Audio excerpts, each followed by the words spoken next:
अपना घर संभाले, हमारे बारे में नहीं सोचे, ना हमको कोई शीश महल से मतलब है, ना हमें कोई नहीं। हमें जनता की सेवा करनी है और जनता ने भी तय कर लिया है कि दिल्ली में इस बार भारतीय जनता पार्टी को और बहुमत मिलेगा। सरकार भारतीय जनता पार्टी की दिल्ली में बनने जा रही है। अच्छा, मुद्दा तो भ्रष्टाचार शीश महल हुई है। तो देखिए, मुद्दा हमारा एक्चुअली जन सेवा है और हमने जो काम किए हैं वो मुद्दा है। दुनिया में भारत की प्रतिष्ठा देश के प्रधानमंत्री नरेंद्र भाई मोदी जी ने बढ़ाई है और दिल्ली राष्ट्रीय राजधानी है, तो वहाँ पर भी समुचित विकास होना चाहिए। ये मुद्दा मुख्य रूप से रहेगा, विकास। जो हमने काम किए वही मुद्दा है। हमें विपक्ष क्या करता है उससे ज़्यादा मतलब नहीं है। हाँ, देश विरोधी गतिविधियाँ विपक्ष करता है तो फिर नाराज़गी तो स्वाभाविक है, वो कृत्य स्वीकार नहीं है। बाकी हम अपने एजेंडे से काम करते हैं, हम अपने चुनाव घोषणा पत्र के आधार पर काम करते हैं। जो हमने चुनाव घोषणा पत्र जारी किया है उसको हम लेकर के जनता के बीच में जाएंगे और जा रहे हैं।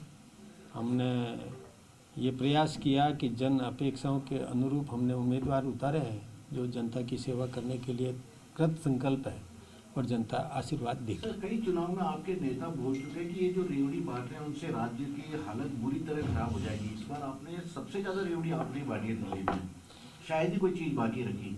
देखिए, मैं एक बात बताऊं, अब जो जनता के हित की बात होती है और जो पहले किसी ने जारी किया उससे छीनने में थोड़ा उस व्यक्ति को जिससे छीना जाता है उसको दर्द होना स्वाभाविक है।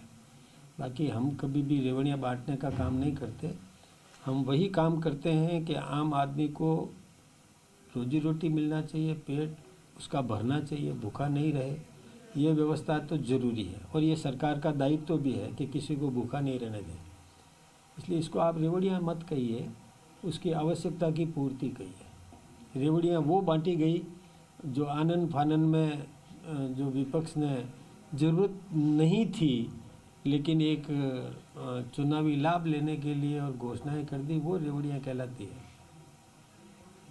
सर, एक ये पिछले 18 दिन में कोटा में 4 बच्चों ने सुसाइड कर लिया, जयपुर में भी सुसाइड हो गया, क्या कहना चाहेंगे? क्योंकि सुसाइड नोट में लिखा जा रहा है कि कोचिंग सेंटर बहुत ज़्यादा प्रेशर डाल रहे हैं। सुसाइड नोट में बच्ची ने भी लिखा है। ये बात बिल्कुल सही है, ये चिंता का विषय है, बहुत बड़ी चिंता है इस विषय पर। इस आपके चैनल्स के माध्यम से मैं अभिभावकों से भी निवेदन करना चाहूँगा कि वो बच्चे की भावना को समझे, बच्चे की प्रतिभा को समझ करके किस दिशा में बच्चा प्रगति कर सकता है इसको पढ़े और उसी दिशा में उसको प्रेरित करें। ऐसा नहीं करे कि बच्चे का भाव और विचार तो मेडिकल लाइन में जाने का है और आप उसको इंजीनियरिंग के लिए भेज रहे हो तो वहाँ पर उसको तकलीफ़ होती है। ऐसे ही यदि किसी का इंजीनियरिंग में जाने की प्रतिभा है और उसको आप IAS या मेडिकल में भेजने की कोशिश करेंगे तो बच्चा तनाव महसूस करता है। एक दूसरा, ये जो कोचिंग इंस्टीट्यूट्स है उनसे भी मैं कहूँगा कि अपने क्लास में संख्या सीमित करें।